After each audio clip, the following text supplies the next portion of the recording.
Channel ಅಲ್ಲಿ ಗಿಲಿಯರ್ sir ಕುತ್ಕೊಂಡು ನಮಸ್ಕಾರ ಎಲ್ರಿಗೂ. ನಿನ್ನೆ ಸಮೀರ್ ಒಂದು ವಿಡಿಯೋ ಹಾಕಿದ್ದ ಏಷ್ಯಾನೆಟ್ ಸುವರ್ಣ ಚಾನಲ್ ಅಲ್ಲಿ ಗಿಲಿಯರ್ ಸರ್ ಕುತ್ಕೊಂಡು ಮಾತಾಡಿದ್ದನ್ನ ಪೂರ್ತಿಯಾಗಿ ನೋಡದೆ ತಿಳ್ಕೊಳ್ಳದೆ ಎಡಿಟಿಂಗ್ ಮಾಡಿ ಹಾಕಿ ಅದಕ್ಕೇನೋ ರೋಸ್ಟ್ ಟ್ರೋಲ್ ಮಾಡಕ್ಕೆ ಟ್ರೈ ಮಾಡಿದ್ದ. ಕೊನೆಗೆ ರಾತ್ರಿ ಎಲ್ಲಾ ಟ್ರೋಲ್ ಪೇಜ್ ಗಳಲ್ಲಿ ಈ ನಮಗನೇ ಟ್ರೋಲ್ ಆಗಿದ್ದ. ಇತ್ತೀಚೆಗೆ ಸ್ವಲ್ಪ ಸಮೀರ್ಗೆ ಸಿಟ್ಟು ಜಾಸ್ತಿ ಆಗಿತ್ತು. ರೀಸನ್ ಏನಪ್ಪಾ ಅಂತಂದ್ರೆ ನಮ್ ಕರ್ನಾಟಕದ ಜನ ಸತ್ಯ ಏನಂತ ಹೇಳಿ ತಿಳ್ಕೊಳಕತ್ತಾರ. ಈ ಎಡಿಟಿಂಗ್ ನ ನಂಬೋದು ಸ್ಟಾಪ್ ಮಾಡ್ಯಾರ. ಸೊ ಹಂಗಾಗಿ ಸಮೀರ್ಗೆ ಸಿಟ್ಟು ಜಾಸ್ತಿ ಆಗಿ ಇನ್ಸ್ಟಾಗ್ರಾಮ್ ಒಳಗೆ ಬಂದ ಅವ್ರವ್ರ ಬಗ್ಗೆ ಮಾತಾಡೋದನ್ನ ಮಾಡಾಕತ್ತಾನ. ಸೊ ಹಂಗಾಗಿ ನಮ್ ಕರ್ನಾಟಕದ ಜನ ತಿಳ್ಕೊಳ್ಬೇಕು. ಸಾರಿ, ಅಜಾನ್ ಆಗ್ತಿದೆ ದೇವ್ರದು, ಆಮೇಲೆ ಮಾತಾಡ್ತೀನಿ.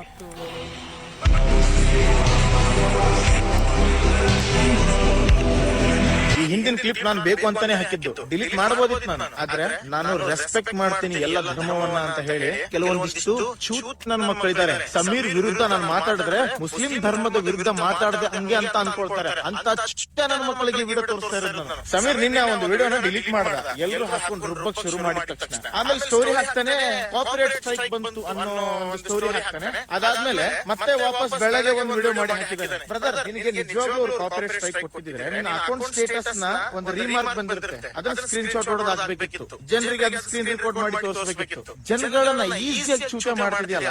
ಅಂಡ್ ಏಷ್ಯಾನೆಟ್ ಸುವರ್ಣ ಚಾನಲ್ ಅವರು ಸೋಷಿಯಲ್ ಮೀಡಿಯಾ ಕಂಟೆಂಟ್ ಕ್ರಿಯೇಟರ್ಸ್ ಗಳಲ್ಲ. ಅವರು ಕಾಪಿರೈಟ್ ಸ್ಟ್ರೈಕ್ ಕೊಡೋದಕ್ಕೆ ಯಾರಿಗೆ ಕೊಡಬೇಕು ಯಾರಿಗೆ ಕೊಡಬಾರ್ದು ಅಂತ ಅವ್ರು ತುಂಬಾ ಚೆನ್ನಾಗಿ ಗೊತ್ತಿದೆ. ಅಂಡ್ ಸುವರ್ಣ ಚಾನಲ್ ಅವರು ನಿಮ್ಗೆ ಸ್ಟ್ರೈಕ್ ಕೊಟ್ಟಿದ್ದಾರೆ ಅಂತ ಅನ್ಕೊಳ್ಳೋಣ. ಇನ್ನ ಐಡಿಯಾ ಇನ್ನೊಂದು ವಿಡಿಯೋ ಇದೆ, ಅದಕ್ಕೂ ಕೂಡ ಕೊಡಬಹುದಿತ್ತು, ಅವ್ರು ಯಾಕೆ ಕೊಟ್ಟಿಲ್ಲ? ನಿಮ್ಗೊಂದು ಚಿಕ್ಕದ ಕತೆ ಹೇಳ್ತೀನಿ. ನಾನು ಬೆಟ್ಟಿಂಗ್ ಆಪ್ಸ್ ಗಳ ವಿರುದ್ಧ ಹೋರಾಟ ಮಾಡುವಾಗ ಮಾಯಿ ಮಧುಸೂದನ್ ಹತ್ತಿ ಮಗ ಆ ಚಿಕ್ಕ ಮಗಂದು ವಿಡಿಯೋನ ನಾನು ರೋಸ್ಟ್ ಮಾಡಿ ಟ್ರೋಲ್ ಮಾಡಿದ್ದೆ, ಬೆಟ್ಟಿಂಗ್ ಪ್ರಮೋಟ್ ಮಾಡ್ತಾನಂತ. ಅದಕ್ಕೆ ಒಬ್ಬ ಮಗ ನನ್ನ ಐಡಿಗೆ ಕಾಪಿರೈಟ್ ಸ್ಟ್ರೈಕ್ ಕೊಟ್ಬಿಟ್ಟು ಎಷ್ಟಾಗ್ಬಿಟ್ಟಿದ್ದ. ಅವನು ಯಾರು ಅಂತಂದ್ರೆ ಈ ಬಳ್ಳಾರಿ ಅವನು ಹೆಣ್ಮಕ್ಳಿಗೆ ನ್ಯಾಯ ಕೊಡಿಸ್ತೀನಿ ಅಂತ ಹೇಳಿ ದುಡ್ಡಿನ ಆಸೆಗೆ ಇನ್ಸ್ಟಾಗ್ರಾಮ್ ಅಲ್ಲಿ ಫಾಲೋವರ್ಸ್ ಮಾಡ್ಕೊಳ್ತಾನೆ. ಇಂತ ಚಿಕ್ಕ ನನ್ನ ಮಕ್ಕಳಿಗೆ ನಮ್ಮ ಕರ್ನಾಟಕದ ಜನ ಅಣ್ಣ ಎಂದು ಕರೆದರೆ ಅದ್ ಬಿಟ್ಬಿಡಿ, ಕತೆ ಹಾಳಾಗೋಯ್ತು. ಸಮೀರ್, ಇನ್ಸ್ಟಾಗ್ರಾಮ್ ಅಲ್ಲಿ ನಿನ್ನ ಫಾಲೋ ಮಾಡಿದ್ರೆ ಮಾತ್ರ ನಾವು ಕಮೆಂಟ್ಸ್ ಹಾಕ್ಬೇಕು. ಯಾಕೆ ಪಬ್ಲಿಕ್ ಇಟ್ಟಿಲ್ವಾ ನೀನು? ಓ, ಫಾಲೋವರ್ಸ್ ಇನ್ಕ್ರೀಸ್ ಜಾಸ್ತಿ ಆಗ್ಲಿ, 1 ಮಿಲಿಯನ್ ಬಂತಲ್ಲ ನಿಂದ ಇವಾಗ. ಓ, ಪ್ರಮೋಷನ್ಸ್. ಹಂಗೇನಾದ್ರು ನಮ್ಮ ಉತ್ತರ ಕರ್ನಾಟಕದಲ್ಲಿ ಪ್ರಮೋಷನ್ಸ್ ಗಳು ಆ ಬ್ರ್ಯಾಂಡ್ ಈ ಬ್ರ್ಯಾಂಡ್ ಇತ್ತು ಅಂದ್ರೆ ನಿನ್ ನಂಬರ್ ನ ಕೊಡ್ತೀನಿ, ಹಳೆ ನಂಬರ್, ಬಂದು ಪ್ರಮೋಷನ್ ನ ಮಾಡಿಸ್ಕೊಂಡು ಹೋಗು, ಮಾಡ್ಕೊಟ್ಟು ಹೋಗು.